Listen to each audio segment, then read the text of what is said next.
Meski sudah membatalkan serangan, Presiden Amerika Serikat Donald Trump tetap mengancam terus menekan Iran. Merespons Trump, Iran mengancam zona perang akan meluas hingga keluar Timur Tengah. Bagaimana dampaknya dalam proses negosiasi dan bagaimana strategi Iran di balik ancaman terbarunya ini? Kita bahas bersama Direktur Kerjasama dan Hubungan Eksternal Indo-Pacific Strategic Intelligence Aisyah Kusuma Sumantri dan pakar militer dan intelijen Universitas Indonesia Stanislaus Rianta. Selamat malam Pak Stanis dan juga Mbak Aisyah. Selamat malam Mbak Friska. Malam, saya ke Mbak Aisyah dulu. Ini menarik ya, tidak sampai 24 jam Trump meralat pernyataannya atau memperbarui lah pernyataannya, bilang nggak jadi untuk menyerang Iran. Tapi di sisi lain juga tampaknya ini belum jadi akhir perang. Sebenarnya apa yang kita bisa baca dari movement yang tiba-tiba ini Mbak Aisyah? Iya, sebenarnya kita bisa melihat ini dari beberapa aspek. Yang pertama, kita lihat sebenarnya ini merupakan gaya diplomasi dari Donald Trump. Ya, jadi memang Donald Trump ini selalu berusaha untuk mengancam pihak lawan, memberikan kemudian ancaman yang bombastis, tetapi kemudian di tengah-tengah dia menarik kembali ancaman tersebut dan kemudian memberikan apa yang dia inginkan sebenarnya, yaitu adalah peace deal sebenarnya. Tetapi dia berusaha untuk membingkai itu sebagai sebuah ancaman sehingga lawannya sebenarnya ketakutan terlebih dahulu. Ini berhasil di dalam beberapa kasus seperti misalnya negosiasi perdagangan di antara Inggris dan Amerika Serikat, tetapi permasalahannya ini akan mengikis erosi dari pihak yang satunya lagi, yaitu adalah Iran. Karena berkali-kali sebenarnya Donald Trump sudah melakukan hal ini. Lalu yang kedua, ini merupakan coercive diplomacy yang dilakukan oleh Amerika Serikat untuk bisa mendapatkan leverage yang lebih tinggi dari negosiasi yang nanti dilakukan oleh Iran, gitu ya. Lalu yang ketiga, saya kira ini juga merupakan salah satu strategi yang dilakukan oleh Donald Trump, karena saat ini sebenarnya Donald Trump ini terjepit dari segala macam arah. Yang pertama, dia dihadapkan dengan sebenarnya tekanan dalam negeri di mana harga ini semakin naik, lalu kemudian masyarakat juga semakin tidak percaya kepada pemerintah, dan menurut survei terbaru ini dari Reuters menyatakan bahwa hanya 29% masyarakat Amerika Serikat yang setuju dengan cara Donald Trump menangani peperangan di Iran gitu. Jadi itu ratingnya sangat rendah sekali. Nah, sementara sebenarnya Donald Trump juga mengalami tekanan, tapi tekanan ini sebenarnya dari hawkish Amerika, politisi-politisi yang memang pro perang seperti Lindsey Graham dan kawan-kawannya. Serta kemudian kita juga bicara dari lobby-lobby ya Zionis Israel terhadap kemudian pemerintahan Amerika Serikat. Karena kita tahu bahwa Donald Trump di kepemimpinan keduanya ini sebenarnya mendapatkan banyak sekali dana kampanye dari pengusaha-pengusaha Amerika Serikat yang memiliki afiliasi dengan Zionis Israel gitu. Sehingga mau tidak mau Donald Trump harus memberikan nih sebenarnya sebuah win-win solution antara kemudian mengedepankan kepentingan negara untuk bisa keluar dari peperangan tersebut secepat mungkin dan mendapatkan dukungan dari masyarakat menjelang midterm election, dan juga kemudian memuaskan para pendukungnya serta sponsor-sponsor politiknya. Jadi ini sebenarnya sesuatu yang tidak mudah bagi Donald Trump gitu, dengan resiko-resiko tersendiri tentunya. Nah, apakah ini sudah jadi win-win solution, Pak Stanis, dari langkah terbarunya Donald Trump yang bisa setidaknya jadi jalan tengah untuk semua pihak? Sementara kalau terakhir Israel kan bilang bahwa ya harus digempur terus dong. Ini juga ada kepentingan politik Netanyahu jelang pemilu di sana sekitar Oktober nanti. Ya, yang punya kepentingan politik kan tidak hanya Netanyahu ya, Trump juga punya kepentingan politik.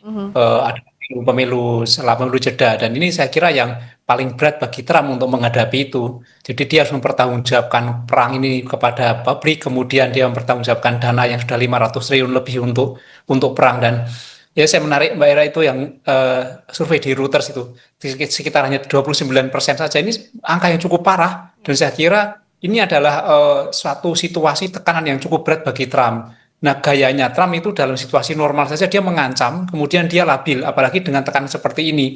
Saya kira Trump akan semakin tidak stabil ketika tekanan-tekanannya itu semakin parah menyerang dia.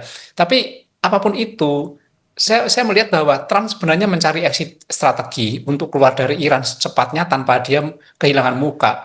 Karena beban semakin berat untuk perang, kemudian dia juga banyak tekanan. Tapi keluar dari Iran dengan kekalahan atau keluar dari Iran tanpa Iran kalah, ini kan cukup memalukan bagi Trump nanti. Apalagi kan semua tahu bahwa Amerika sebagai negara yang besar, negara nomor 1 dunia, tapi menghadapi Iran yang levelnya nomor 15 mungkin di global firepower itu tidak masuk akal itu menurut statistik. Dan ternyata ini akan bisa mengubah pandangan dunia terhadap Amerika dan mengubah pandangan dunia terhadap Iran. Dan ini cukup mengganggu Trump sehingga labil itulah yang mungkin secara otomatis menjadi perilaku Trump ketika menghadapi situasi dengan Iran. Nah, Mbak Aisyah, dengan responsnya Iran terbaru bahkan tidak gentar dengan ancaman Trump yang tadi Mbak Aisyah juga bilang tampaknya ini untuk menaikkan leverage-nya Amerika Serikat, daya tawarnya di perundingan. Nah, tapi bagaimana kita melihat langkah Iran yang justru bilang bahwa ya mereka bahkan siap untuk memperluas serangan di kawasan Timur Tengah ini, Mbak Aisyah? Iya, karena Iran sejak awal memang menerapkan sebenarnya pendekatan yang sifatnya hanya retaliatory. Jadi mereka sebenarnya tidak pernah menyerang terlebih dahulu, tetapi hanya mengantisipasi sebenarnya serangan dari Amerika Serikat dan membalas ke sejumlah fasilitas yang dimiliki atau mendukung Amerika Serikat ya, termasuk kemudian fasilitas-fasilitas di negara Teluk. Nah, yang menariknya ini kan kita lihat sebenarnya dari Iran sendiri, mereka ini diklaim sudah kehilangan sekitar 30-40% dari total kekuatan angkatan udara dan angkatan lautnya. Dan itu menurut klaim Amerika Serikat. Tetapi sepertinya yang saat itu dihitung sebagai 30 dan 40% itu adalah kemudian perhitungan berdasarkan platform. Mereka belum menghitung terkait karena kemampuan keseluruhan, termasuk diantaranya adalah drones, misil ya, lalu kemudian penginderaan. Itu semua sebenarnya termasuk ke dalam kekuatan militer angkatan udara dan angkatan laut. Belum lagi kalau kita bicara tentang angkatan darat. Sejauh ini sebenarnya angkatan darat Iran itu sama sekali belum digunakan. Jadi sebenarnya Iran memiliki kapasitas yang sebenarnya cukup memadai untuk bisa memperpanjang perang ini. Nah, jika dibandingkan dengan Amerika Serikat, saat ini Amerika Serikat itu kesulitan dalam memproduksi persenjataan lain.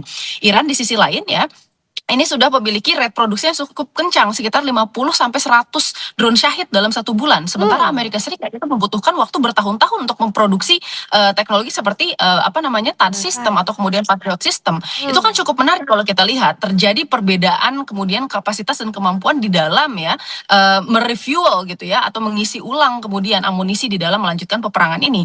Belum lagi kalau kita bicara tentang kemudian keuangan Amerika Serikat, ini sangat terbatas karena kita tahu bahwa kemarin War Power Resolution sudah ditandatangani oleh Kongres, dan ketika kemudian Presiden bahkan memilih untuk memveto hal tersebut, maka kemudian ya Kongres bisa melakukan yang namanya adalah War of the Purse atau perang dompet, yang mana sebenarnya Donald Trump tidak akan disetujui 200 miliar US dollar yang kemarin diajukan untuk dana melanjutkan peperangan. Nah, ujung-ujungnya Donald Trump ini terhimpit lebih banyak faktor dari dalam negerinya ya. Kalau kita bahas bahkan sejak awal perang, bahkan di tengah menuju hari ini, tampaknya Donald Trump sudah banyak kepentingan di dalam negeri yang membuat menyita kepentingannya untuk melanjutkan perang ini. Nah, jadi dalam fase sekarang sebenarnya apa yang bisa kita baca, exit plan paling memungkinkannya itu seperti apa ya, Pak Stanis maupun Mbak Aisyah? Kita bahas sesaat lagi di Sapa Indonesia Malam. Masih di Sapa Indonesia Malam bersama dengan Direktur Kerjasama dan Hubungan Eksternal Indo-Pacific Strategic Intelligence, Aisyah Kusuma Sumantri, serta pakar militer dan intelijen Universitas Indonesia, Stanislaus Rianta. Saya ke Pak Stanis. Sejauh ini the most possible way atau exit plan-nya apa ya Pak Stanis yang memungkinkan atau yang logis? Karena di sisi lain Iran juga kan kekeh bahwa nggak mau tunduk dengan klausulnya Amerika Serikat kalau in terms of apa yang Amerika Serikat mau. Tapi Amerika Serikat juga kayaknya ingin cepat-cepat aja lah beres dengan tekanan dari dalam negeri yang sudah didapatkan Trump, Pak Stanis. Kalau misalnya perundingan tidak ada titik temu, paling masuk akal ada dua skema. Yang pertama adalah jeda tanpa batas waktu. Jadi udah jeda adalah kita berhenti perang, tapi musuhnya tetap gitu. Jeda tanpa batas waktu. Yang kedua adalah skema sama-sama klaim menang. Jadi Amerika mengklaim menang, kemudian Iran mengklaim menang, kemudian selesai perangnya. Jadi perangnya biar dilanjutin sama Israel itu. Kayaknya sudah ada transfer ini ke Israel. Jadi kita lihat sebenarnya Israel mulai agak agresif. Jadi sebenarnya perangnya sudah mulai ditransfer ke Israel ini. Jangan sampai perangnya berhenti itu kan. Karena kalau misalnya perundingan, saya kira kalau kedua belah pihak ini sama-sama ngotot dan tidak mungkin ada yang mau kalah. Iran juga keras, Amerika juga keras. Saya kira skemanya yang paling bagus ya udah jeda sajalah, sejeda kemudian sama-sama berhenti tanpa batas waktu, musuhannya tetap atau sama-sama menang, atau yang ketiga Amerika pergi, kemudian perangnya dilanjutkan oleh Israel. Saya kira itu yang skenario yang akan terjadi seperti itu. Ya, itu yang bisa terjadi dari sisi Pak Stanis. Mbak Aisyah, karena kalau misalnya Amerika Serikat melakukan aksi yang lebih ofensif, taruhlah mengancam untuk mengambil alih Pulau Kark serta fasilitas minyak dan gas, itu juga tidak mudah buat AS ya, Mbak Aisyah? Tidak mudah. Pertanyaannya AS punya resource nggak untuk melakukan hal tersebut? Karena sekarang dari segi apa namanya stockpile munition saja dia sudah menggunakan hampir 50% dari defense systemnya, baik itu dari THAAD system maupun dari Patriot system. Lalu kemudian kita tahu ya tadi ya anggaran dari Kongres ini belum juga disetujui dan kemudian ada tekanan yang besar sekali dari dalam negeri untuk menghentikan peperangan. Tapi permasalahannya kan sekarang sebenarnya kita dihadapkan ke dalam beberapa skenario. Yang pertama tadi yang Mas Tani sebutkan bahwa ini perangnya mungkin akan menjadi perang jangka panjang, tidak ada perubahan fundamental tetapi dibiarkan menggantung. Jadi istilahnya kita sebut sebagai gray zone warfare. Nah, yang kedua mungkin ini akan terjadi terus eskalasi. Tetapi eskalasi pun kemungkinan besar ini akan terjadi ya dalam tataran yang tidak terlalu parah seperti apa yang terjadi di awal-awal peperangan. Ini akan jadi low intensity conflict ya untuk terus mendapatkan tekanan satu sama lain dan menciptakan leverage. Ini yang terjadi ketika keduanya tetap berada di dalam perangkap eskalasi atau escalation trap. Nah, yang ketiga permasalahannya ini adalah yang paling possible yaitu adalah ya udah melakukan konsesi. Nah, sekarang yang dibutuhkan oleh Amerika Serikat ini adalah desperasi untuk mendapatkan symbolic win. Jujur, apapun yang didapatkan oleh Amerika Serikat, taruhlah dia mendapatkan symbolic win di bidang nuklir. Iran setuju dengan konsesi tertentu yang teknis yang kemudian dibicarakan. Tetapi permasalahannya apa yang dibicarakan dan diminta oleh perjanjian nuklir antara Iran dan Amerika Serikat ini merupakan sesuatu yang sudah pernah dibahas di JCPOA di tahun 2015. Dan menariknya kalau ditanya apa kemudian yang berubah di antara 2015 dengan sekarang, kita nggak tahu apa yang berbeda karena sama-sama sebenarnya AS menuntut Iran untuk mengirimkan uraniumnya ke luar negeri dan itu dilakukan juga dulu ke Rusia gitu ya, dan kemudian untuk down blending atau kemudian mengurangi bauran uranium serta memasukkan asesor itu semua dilakukan gitu. Nah, sekarang Iran meskipun pada akhirnya dia melakukan konsesi ya dan kemudian melakukan negosiasi dan ada hal-hal yang harus dikompromi, saya kira sebenarnya masih akan menjadi kemenangan strategis untuk Iran. Karena apa? Pertama, secara secara rezim dia masih bertahan dan ini merupakan tujuan strategis Iran. Jadi bar kemenangannya cukup rendah. Pertama itu, jadi bar kemenangannya sudah tercapai. Yang kedua, ini membuka sebenarnya peluang bagi Iran untuk membicarakan hal-hal yang tadinya tertutup pintunya, termasuk misalnya pencairan dana Iran di luar negeri, lalu kemudian mengenai kayak ganti rugi pasca perang ya. Lalu kemudian kita juga bicara mengenai penghentian seluruh perang di front Timur Tengah serta kemudian masalah pengontrolan Selat Hormuz. Itu kan hal-hal yang sebenarnya tadinya tidak pernah dibicarakan. Nah, saya mau mempropos sebenarnya ada dua skenario sekarang di mana perangnya bisa berhenti. Yang pertama saya rasa ini di bulan November di bulan Agustus ya, jadi awal Agustus atau akhir Juli ya, ketika musim panas kebutuhan energi semakin meningkat dan kemudian panas membuat tentara Amerika Serikat sulit untuk beroperasi di Timur Tengah gitu. Nah, yang kedua ini adalah di bulan November ketika putusan dari pemilu sela di Amerika Serikat keluar dan kita harapkan sebenarnya ketika Republikan kalah maka kemudian yang terjadi adalah Demokrat dapat mengontrol suara serta memakzulkan sebenarnya putusan-putusan serta kebijakan yang dikeluarkan oleh administrasi Donald Trump gitu. Nah, ditambah lagi kebutuhan energi sedang tinggi-tingginya karena di belahan dunia utara itu sedang musim dingin gitu ya, jadi butuh pemanas gitu. Jadi saya rasa sekarang skenarionya hanya dua itu saja, mau berhenti di bulan Agustus atau di bulan November. Tapi itu tentu saja hanya prediksi. Ya, dan itu setidaknya yang paling mungkin kita lihat ya dari beberapa term yang ada, Agustus dan November setidaknya bisa jadi jalan keluar atau jalan yang paling possible lah untuk exit plan ini dimulai dilakukan. Nah, kalau Pak Stanis, dalam kondisi seperti ini, apakah Iran ya tadi bisa menghidupkan kartu-kartu yang selama ini masih mati? Soal pencarian aset misalnya, lalu juga soal nuklir kan sudah jadi dibahas, soal uranium ini sebenarnya sudah tidak ada yang sudah pernah dibahas sebelumnya. Tapi untuk menghidupkan kartu-kartu tadi, apakah ini jadi momentumnya seperti yang disampaikan Mbak Aisyah, Pak Stanis? Ya, saya lebih percaya Iran daripada Amerika kalau soal kartu ya. Jadi saya yakin Iran masih punya banyak kartu dan belum dikeluarkan. Tetapi kalau Amerika, Donald Trump itu kan kartu-kartu yang diomongkan itu ternyata kartunya kartu yang bukan seperti yang diomongkan Trump. Trump berkali-kali mengancam tapi tidak direalisasikan. Sementara Iran itu diam-diam beberapa kali juga melakukan serangan dan itu terjadi itu.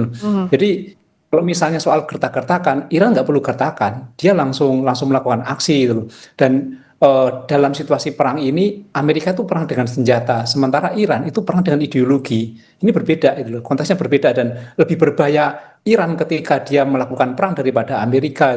Jadi saya justru khawatir ketika nanti kesabaran Iran itu habis. Saya yakin dia masih punya kartu terbaik Iran. Apakah dia punya senjata yang lain yang belum dikeluarkan atau dia bisa menggunakan senjata terberatnya yaitu senjata Selat Hormuz sebenarnya. Mungkin Iran kalau misalnya memperpanjang blokade Selat Hormuz 1-2 bulan lagi, ini ekonomi semakin kacau. Karena kita tahu bahwa logistik dunia itu banyak sekali lewat di sana. Ketika ini 1 bulan, 2 bulan diperpanjang, sekarang kita merasakan sendiri saat ini seperti apa di Indonesia. Kalau ditambah 1-2 bulan lagi akan semakin kacau, dan itu senjata yang paling mematikan bagi yang dimiliki oleh Iran. Saya kira adalah blokade Selat Hormuz, dan ini yang dampaknya tidak hanya ke Amerika tapi dampaknya ke seluruh dunia. Jadi ini cukup berbahaya. Ini yang tidak kita harapkan karena dampaknya dirasakan termasuk oleh Indonesia. Setidaknya kita punya satu harapan bahwa akhir dari perang ini setidaknya di beberapa poin bisa segera terjadi dalam waktu dekat ini. Kalau tidak ada kejutan lagi dari Donald Trump seperti beberapa jam yang lalu. Terima kasih Mbak Aisyah Kusuma Somantri, Direktur Kerjasama dan Hubungan Eksternal Indo-Pacific Strategic Intelligence, serta pakar militer dan intelijen Universitas Indonesia Stanislaus Rianta. Terima kasih Pak Stanis, terima kasih Mbak Aisyah. Sampai Terima ketemu kasih lagi. Mbak Friska, selamat malam. Ya, Mbak.